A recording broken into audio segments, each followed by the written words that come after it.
All right. Altered dominants. So you got your dominant chord there.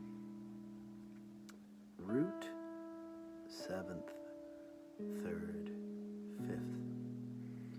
If you take the root off and then take the fifth off, you got the tritone in the middle. And later in the exercise, we'll suggest that try to play it with every possible combination of fingers. Even this. But more on that later. So you take this, you got the root and the fifth and the tritone in the middle.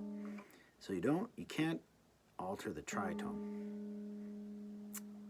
What you can alter is everything else. So here's your root. We're raising our root.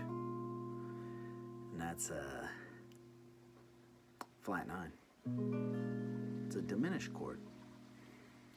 And actually, could invert that up. And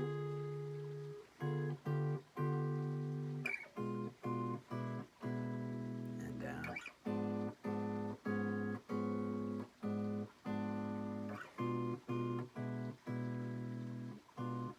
Moving along the cycle of minor thirds.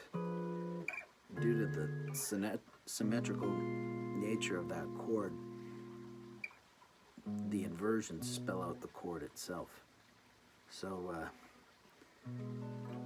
that's a flat 9, but it's really a raised root. But we analyze it relative to the 9. And there's your 9, dominant 9. Some people could spell this, also say that's a B minor 6. And that's the Django Reinhardt chord, by the way. And sharp that 9. Gives you that Hendrixy tone. Now, that's all just from raising the root. Now, you could also alter the fifth. Now, the main way to do that is to flatten it. And that gives you this ambiguous chord, which some might call E7 flat 5 or B flat 7 sharp 4.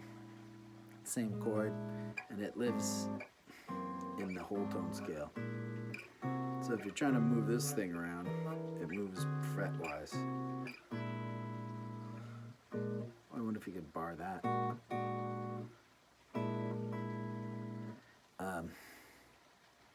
So that's your flat 5, and then you can also sharpen that guy. And that's a nice juicy chord. And you could also go there. Holy shit! It's a technical chord for smart guys.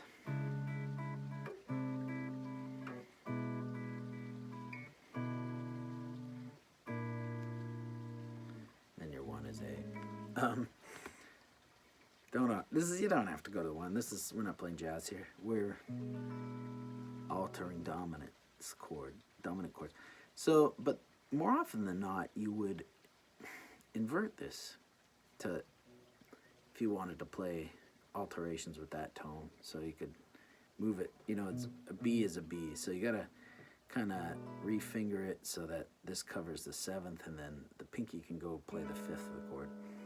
And then you can sharp it, get that flat 13 or 13, flat 13, 5th. It's called 13 because it's a 6th plus a dominant 7. 7 plus 13, 7 minus 13 minus 7 equals 6 to the power of 2. And you can flat it here, and it gives you that whole tone Brazilian chord. But then, furthermore, you can explore this inversion where you have, like here we got the 3rd in the bass now. Now, with this big boy, you can also get to the diminished chord that way, which is everybody plays like this, and that's really good for moving along the string of pearls. In this case, we'll go a semitone lead into it, and then the whole tone next, so it's whole half, whole half.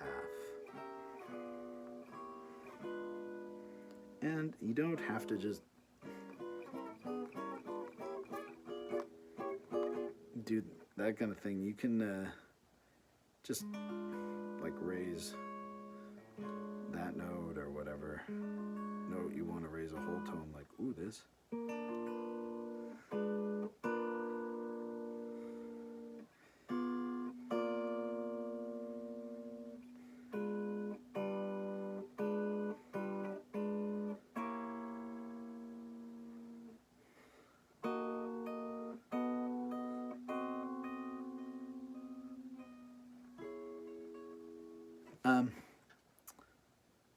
I think that's everything we covered, right?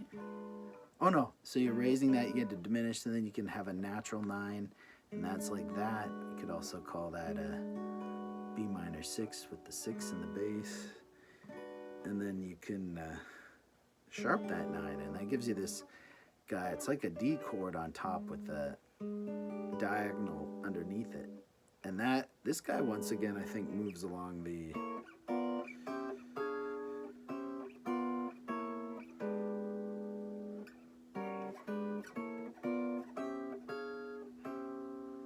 so that is very kung fu sounding. Got that kind of like 70s action scene.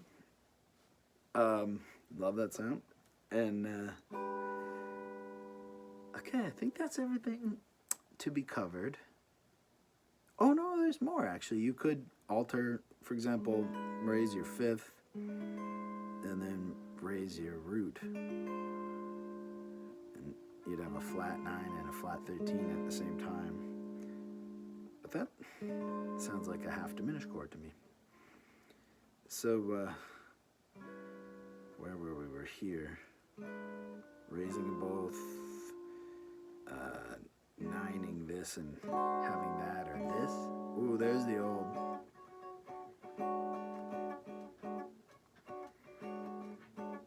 Just walk into the room in a pink Speedo and just like,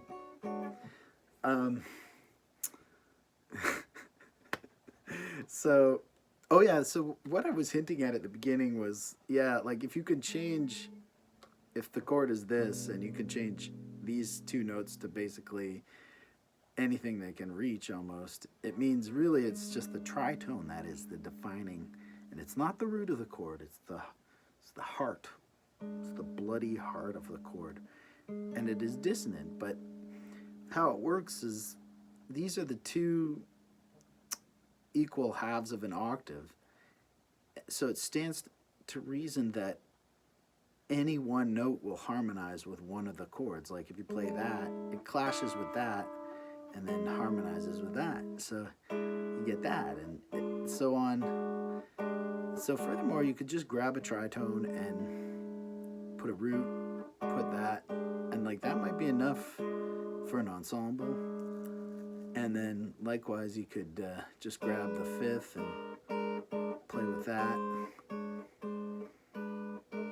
And that creates some nice real estate.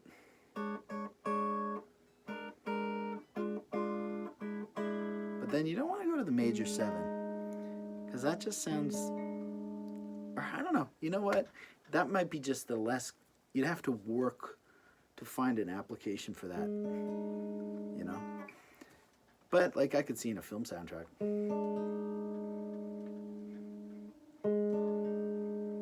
They're driving down a dark road and all you can see is headlights above. So you know something is not well. So yeah, you can start with this and just basically toss in everything you can think of, and in every possible fingering. Like if you finger it like this, well, I can get this note and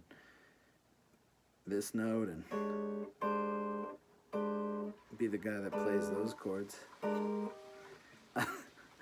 Okay, so I think that was yeah, and you can reach below and grab just that and then add something to that. So the chord is really this, and then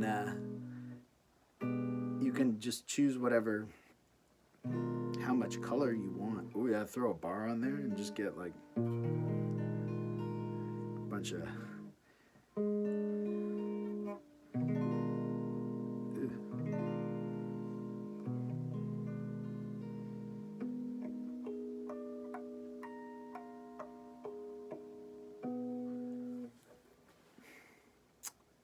Okay, so beautiful.